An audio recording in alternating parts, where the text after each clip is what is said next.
Hello, welcome to Maison Otaku. Come in, have a seat. I'm Justin, And I'm Mike. and we're here to talk to you about Colossalcon 2018. And we're kinda sorta back. Kinda, sorta, nothing. We are rolling. We are filming. We are in my living room now. Yes, finally. Life. Yeah. Don't worry, reality has not been too much of a setback for us here at Maison Otaku. Not much, just a lot of A things going temporary on. thing. Yeah. But new filming location, new tools, a lot of the same old stuff to talk about. And more. Lots more. I mean, heck, you even have my collection behind us now. So Yes, we are now. there's plenty to inspire. Yes, from here on out, we will be filming at Justin's apartment. Oh, I keep saying apartment, it's a house, but. Yes, it's a house that I've purchased. Like a real human being. It's worth mentioning, it's kind of your typical, single dad house, because if you're wondering why we're looking so moist, Ohio in June with no air conditioning. Yes. That's on the list of things to improve around. So if you're hearing the fan in the background, that's kind of a necessity. Yeah. But I won't bore you with the details of mundane home improvement, although I am very proud, actually, of the way I redecorated my son's room. Well, we'll do a video on that, don't worry. Yeah. No, we won't. What we're here to talk about is Colossalcon 2018. First weekend in June, as it traditionally is. Yep. And we got to be panelists once again. Well, they had us back. Kind of. We submitted 4 panels. They accepted 2, which... Yes. After we pulled off 3 last year that were good. Yeah. But panelists again this year. I did a very healthy day at the Otaku flea market, selling off a whole bunch of my Gundams. Yes. A whole lot of Gundams. Yeah, made bank. Which anybody who stopped by my table on the Otaku flea market at Colossalcon, thank you. Yep. And on the off chance any of our 2 or 3 new subscribers who joined up after the con are watching this, thank you very much. Don't worry, we will have, content coming to. Yes, new content. This is new content. Yes. And this new content talks about what Colossalcon was like for us. And I gotta say, this is going to be Mike talking a lot on this one because I was in and out. I worked on Saturday. I was kind of bouncing. I actually was working at the shop on Friday. So there are things I missed. Although, I gotta say, most fun I had whole convention weekend that wasn't something that was me to do. House of Robotic Destruction. You guys... fantastic. I love seeing radio control robots tear each other to pieces. Yeah, I missed that this year, but I was there last year or the year before. It's really good fun. Yeah, got better seats this year. Most significant congratulations was to the Skittles monster, which was one of the ultra lightweight class robots, because of course they have the different weight classes. But it was constructed out of Skittles Skittles packaged cardboard, and was designed to be like a clomp, so it would just kind of roll over to whatever bot it was up against and just clomp down. Nice. And naturally the crowd is going nom, nom, nom every time it's munching. So that was a good moment. That was enjoyable. Another good moment I had, actually, both of us had, but I've been meaning to go to Late Night with Commander Shepard for years. Actually, both of us have, in fact. We finally got around to it. I don't know why I haven't been doing this every year. It's great. If you are a Mass Effect fan, it's just this Mass Effect-themed variety show, and it is absolutely hilarious. Yes. Are we allowed to refer to him by name, or must we stick with him in character, I suppose? It's our show. We do what we want. Okay. All right. Screw you, Josh. Our friend Josh is the host as Commander Shepard. He's cosplayed Commander Shepard for years. Now he has decided he's going to go for... He has gone full board. He's been doing this for several years, where he presents a late-night talk show starring Commander Shepard. And he does Jimmy Fallon bits and commercials that are meme videos, effectively, but Mass Effect-themed meme videos. And it's great, because this year opened up with... Well, I don't think you need us, of all people, to tell you what an absolute train wreck Mass Effect Andromeda was. So, it killed the franchise. There's no two ways about that. So they actually had a military-style funeral for Mass Effect, the franchise. And it's funny because this was totally unplanned, but he's walking by, holding the thing in a little coffin with the trilogy in there. And, I'm wearing my Xeon uniform, so I just stand up and I get the whole room to do a standing salute as he's passing by. Yeah. Which he started cracking up to. And it was even hysterical because, of course, to round out the panel, he sets up the jar of ashes, because, of course, of Mass Effect, and next to it is a keyboard so that you may... Press F to pay respects. Yes. So just everyone walked up and... Dunk. Yeah. It was quite an amusing time. Less amusing, but still amusing, because I got to be angry. I enjoy getting angry at a panel.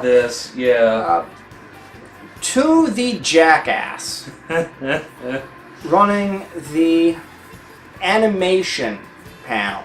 Yeah, it was basically posed as, Western animation that Japanese animation fans can enjoy. Well, that's what it should have been called, because that would have been more apropos, but even more, but that's not even the problem. The problem is the gentleman presenting it presents himself as a student of animation, a student of cinema.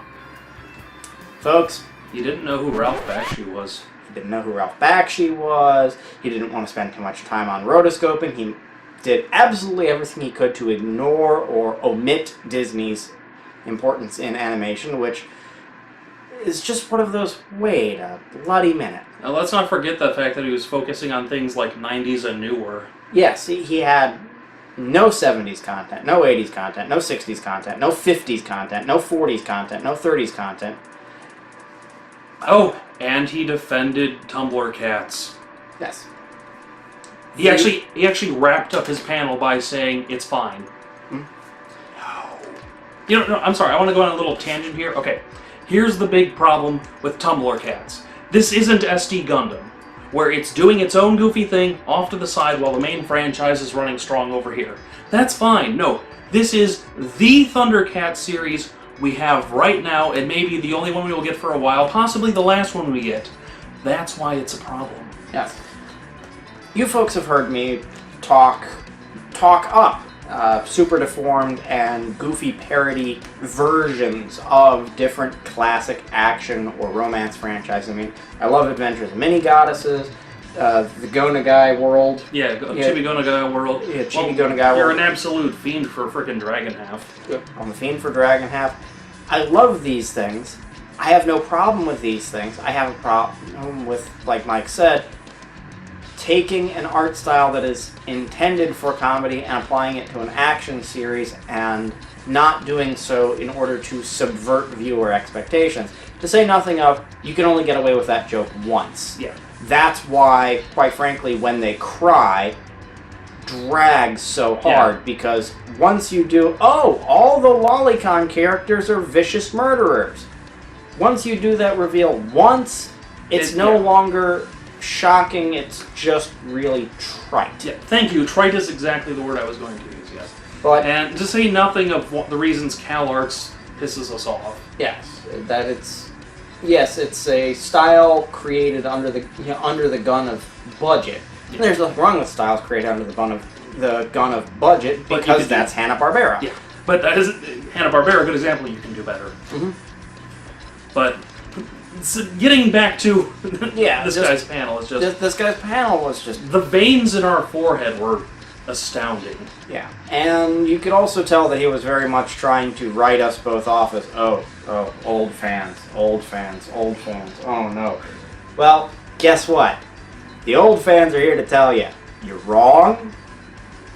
I've got my resources to back me up, because I'm a collector of academic literature on animation. I'm a student of film myself. And you're f***ing wrong. Yeah. And I'm going to sit in this chair for all of Season 4. And you can watch me and kiss my ass.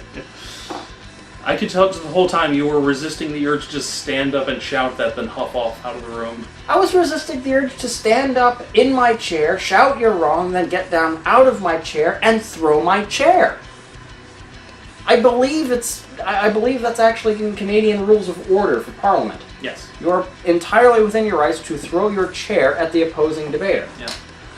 And to be perfectly honest, don't get me wrong, as I say, I have always found, something fun to do at the con, but I think this year it really kind of, with the various panels that were going on and some of the events, it really brought it to a head, as, well, one of the things I think he even correctly pointed out that I will give him, that these days anime conventions are kind of general multimedia conventions. Mm-hmm. For good or ill. Yeah, I mean, it's kind of actually gone full circle, because with cons like Colossalcon, for the first 3 years, it started out as an anime/comic book convention, and now we're kind of coming full circle with that. Yes, it didn't do well as it originally was conceived, because classically, a comic book convention was a place to buy comic books. Mm. Stick with me on this for those of you who weren't here for this.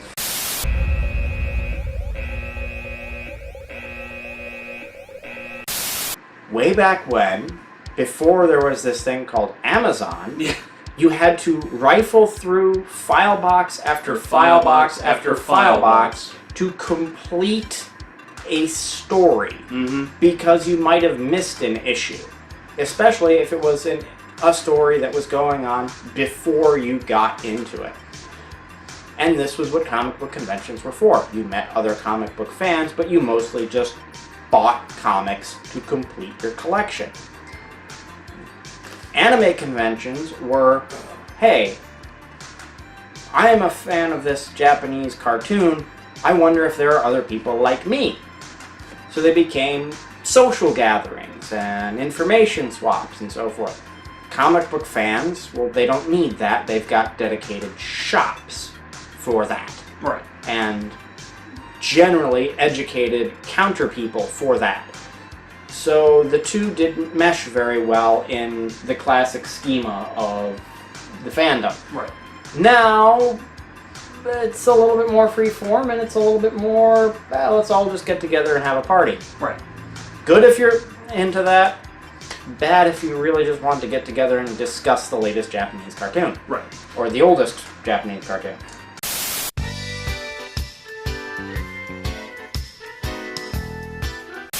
But yeah, like I said, every year I find something to do. I always have a good time. And that kind of setup meant I spent a lot more time in the game room this year.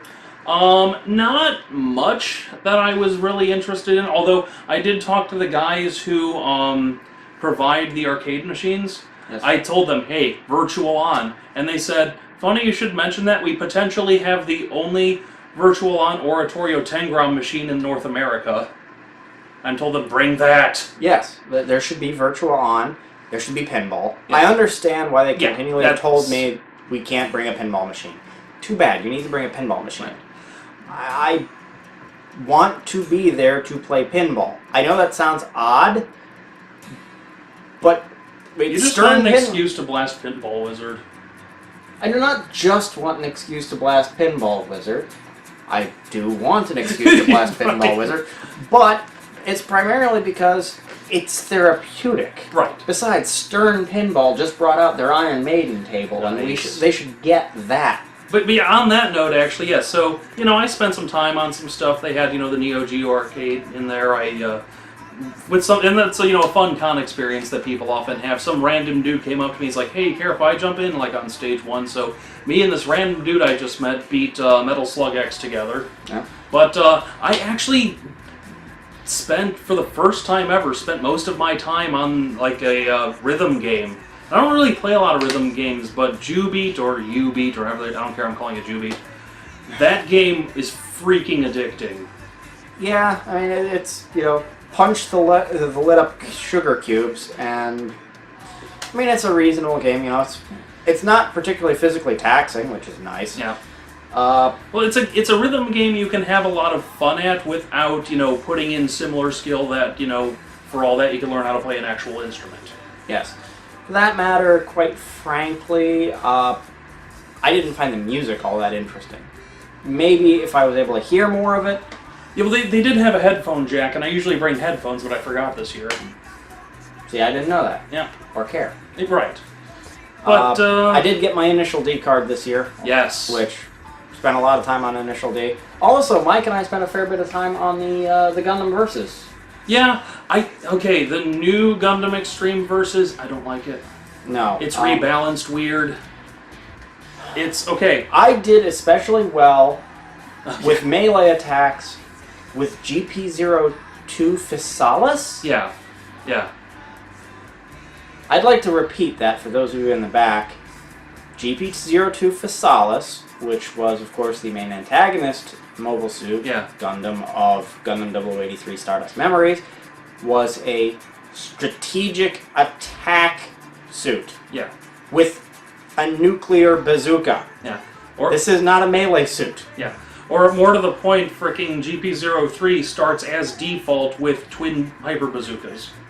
Yeah. It's, I get it, but, I mean, granted, it's an action arcade game, not a mecha sim, but, yeah, just come on, guys. Yeah. And don't make Zegok so hard to control. Yeah, Zegok was weird. But, Turn A was weird to control, too, for that matter. Like, it's Turn A, though. It is Turn A, but Turn A deserves more credit. Yes. Moving on. One thing Justin didn't really do much with, but as always, I went to, the various concerts and whatnot. Well, I went to 2 of them anyway. We actually had a J-pop artist there this year. I don't go to the concerts. Yeah. But, Chi Sakurabi we had there. I looked her up on YouTube when I first heard she was coming. To be perfectly honest, her stuff's okay, but I had a sneaking suspicion the guy who was mixing the tracks didn't know what the hell he was doing. Thankfully, I turned out to be right because she sounds like 2 or 3 times better live than she does in her videos, so that was a pleasant surprise. And actually had a J-rock band following up Kazha. Actually really good, it's like actual skilled J-rock, not like, some freaking gapped stuff. Yeah, I know that. I'm sorry we can't really play these guitars, but don't we look good in the costume? Right, yeah, no, these guys were actual musicians, so that was nice. Yeah. But where do we spend most of our time at Colossalcon? Where do we get the most enjoyment at Colossalcon? What is the most fulfilling thing we do at Colossalcon? The dealer's room. I'll get mine out of the way quick. Yes. The scores, there was a lot there this year. I just had kind of chosen to do other things. But I did fill in some gaps. It doesn't look like there's gaps filled in if you're actually looking close at these shelves. But I filled in some gaps. I picked up some more Oh My Goddess. I picked up some Video Girl I picked up some Oh My Goddess. I picked up some Cromartie High School. And I picked up some Oh My Goddess. Yeah, a lot of Oh My Goddess picking up. Yeah. When there's 53 bloody volumes, I have to just go as I go. For those of us who have been watching from the beginning, repeat after me. You will never own all the Oh My Goddess. You will never own all the Oh My Goddess. But I'll at least have all the manga eventually. Eventually. And it'll go all the way up to about there on the shelf. And that will be awesome, but that will also make people worry that I'm rather one-track mind. Speaking of one-track mind. Speaking of one-track mind. Okay, so those of you who know me know her. That's my Mihoshi cell. That's my OAV Mihoshi cell. And this is very valuable to me. This is my cell. My cell of my favorite character. Yes, waifu. Ignoring that. Oh, are you kidding? We're moving on to that. So last year, Schmucky the Clown over here conspired with the folks at Art Tunes to make me place on layaway this cell. And you might remember us talking about this last year, where me and my buddy were just like, and Dan from our tunes are like, oh, look at her with this wistful expression there, just sitting like, oh, Justin, I'm so happy you came home. I've been waiting for you all day. Please buy me. Yeah. And an excellent piece, and the line work is great. Having the piece of scenery there, because of course she's sliding the panel door open. Fantastic. It's her fall outfit, which is very scarce to get. And this one is actually somewhat more valuable even than the one I already had. So this is going to get a proper frame also, and now I have 2 Mihoshi cells, and eventually that means I suppose I should get something else. But wonderful piece. Thanks again to the folks at Art Tunes for waiting on me, because I'm happy to say I don't owe them any more money. Mike! I'm down to like $250. I was good this year. I bought pretty much everything outright. Ooh, actually, I forgot to bring them, but I'll put some B-roll in. Another thing they brought just for me this year, vintage anime pins. There was a Lum and 2 Minmeis. Yes. That plus the old Akira pin of Tetsuo I picked up years ago means I'm now collecting vintage anime pins. Yeah. So I found a case to put them in. And you actually got me a Lum that Yep. is quite fantastic. Starting off with some of the stuff I got from them last year and paid off. So, again, you may remember me talking about this, so I won't spend too much time on this. My Record of Lotus War, here, let's get that out the glare. Puzzle there.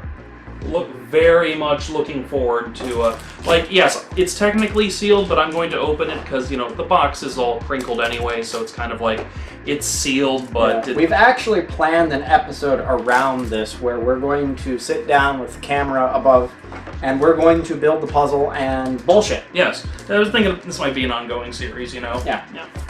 So, let's set it over there. Then, the other thing I got off them last year, I'm not going to open this up right now. We'll, again, skip to B-roll for this.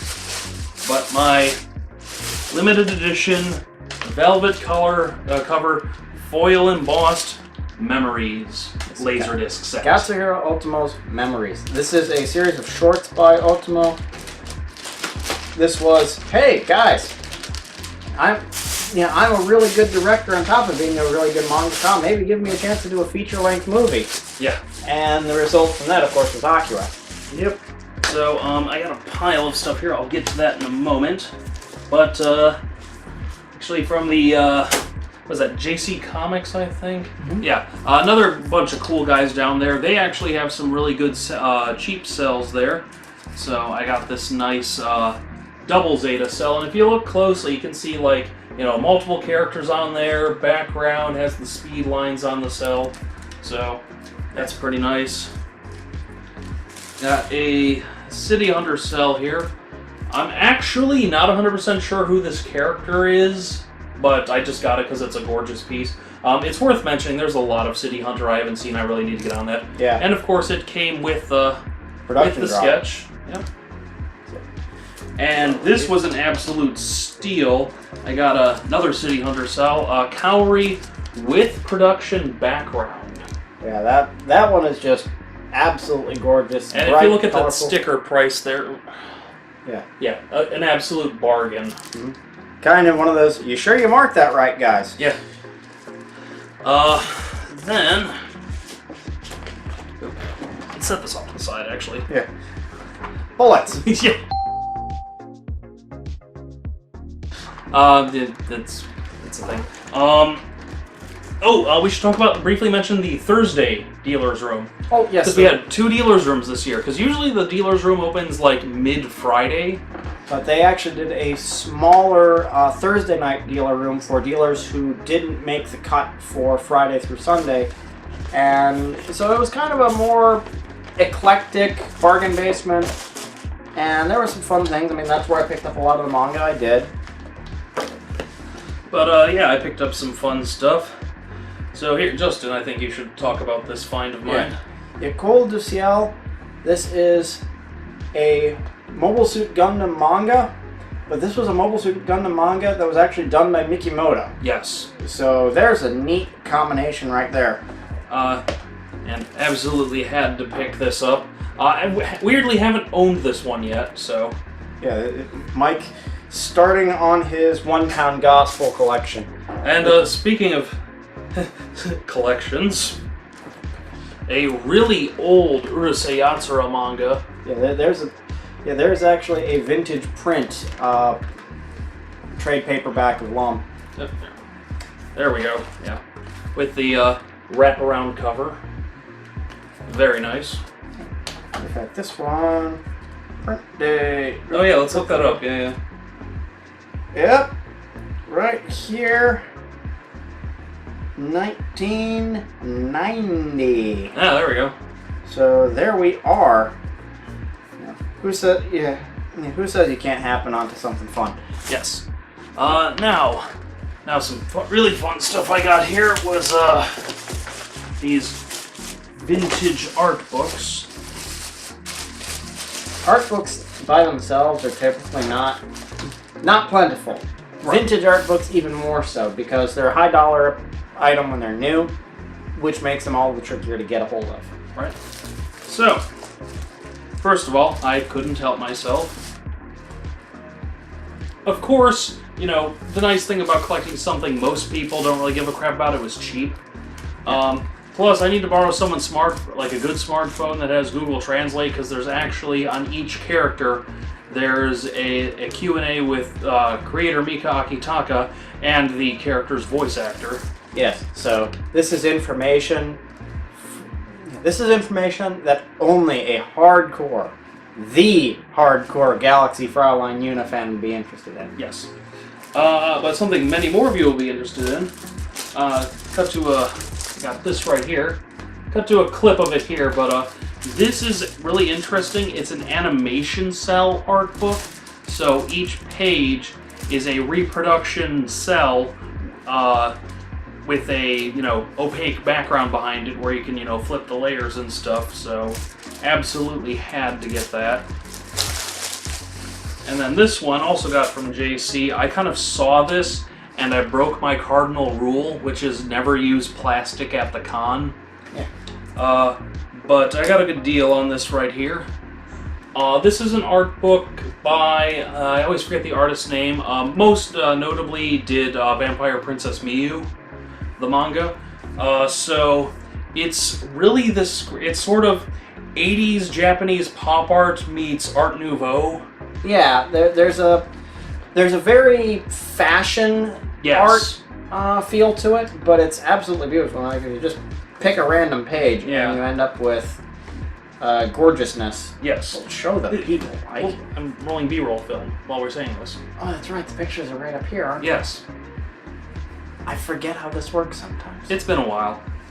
But, yes.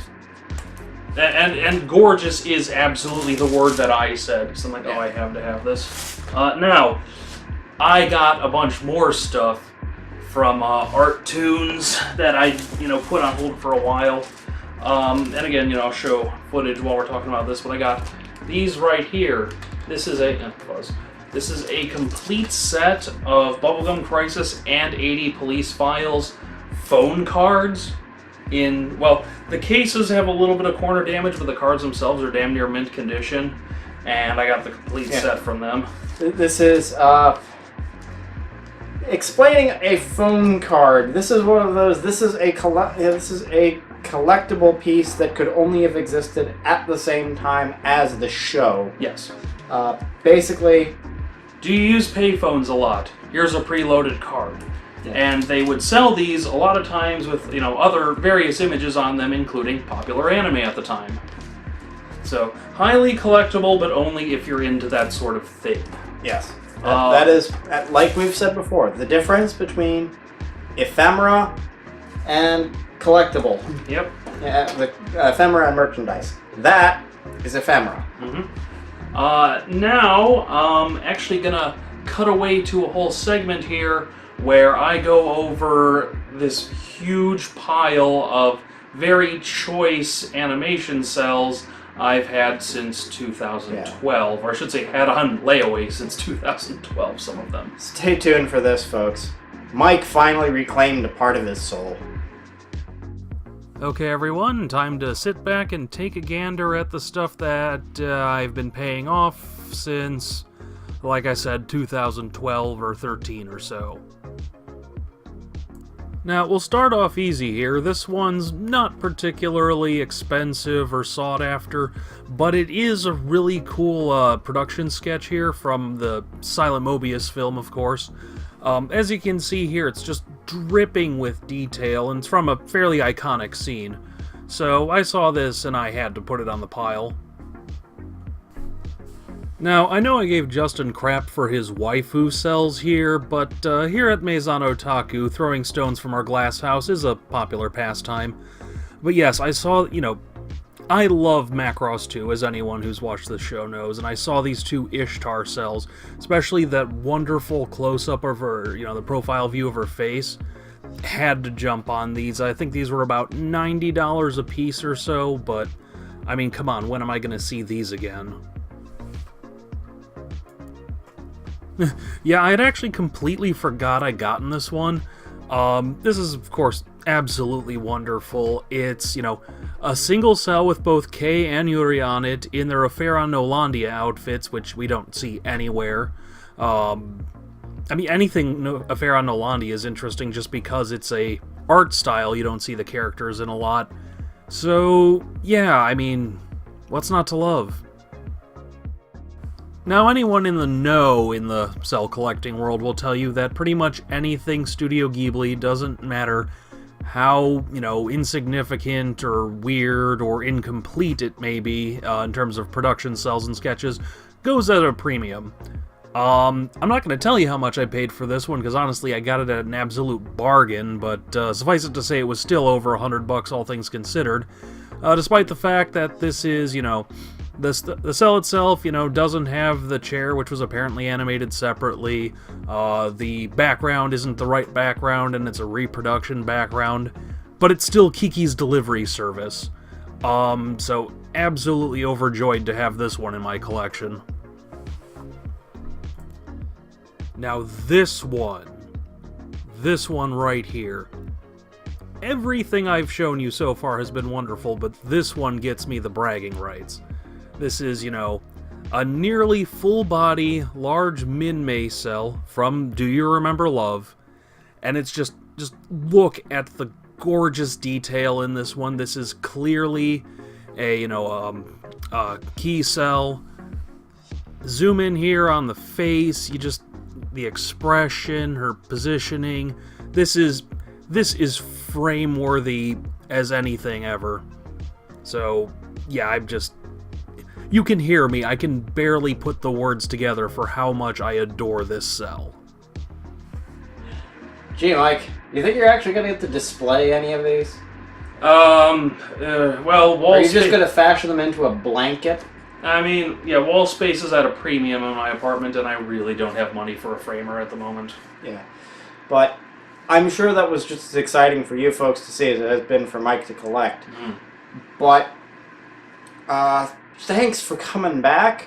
We're glad to be back. Yes. We are looking so much forward to filming a whole slate of new episodes, getting into the swing of things, getting to have some fun. Believe me, it's going to be a great time. And we're going to wrap up here with the usual two fun things. A kick-ass tune, and a bunch of people looking stupid in costumes. Just reach my hand, hold on there. 너를 못 살아가게.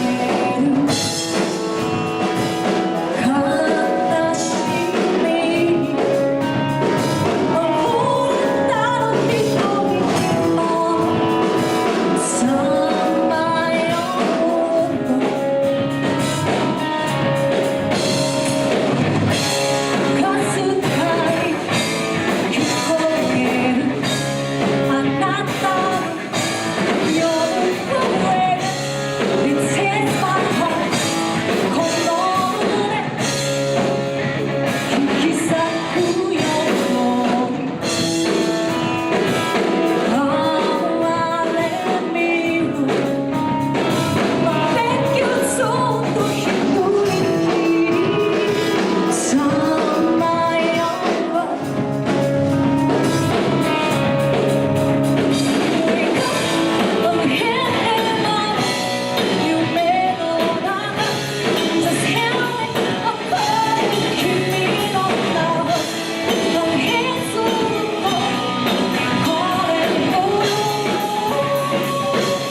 Okay. There we go. There we go. Feel free to add a disclaimer. Justin doesn't necessarily think all of these people look stupid. Yes. He just really gets annoyed at cosplayers sometimes. It happens.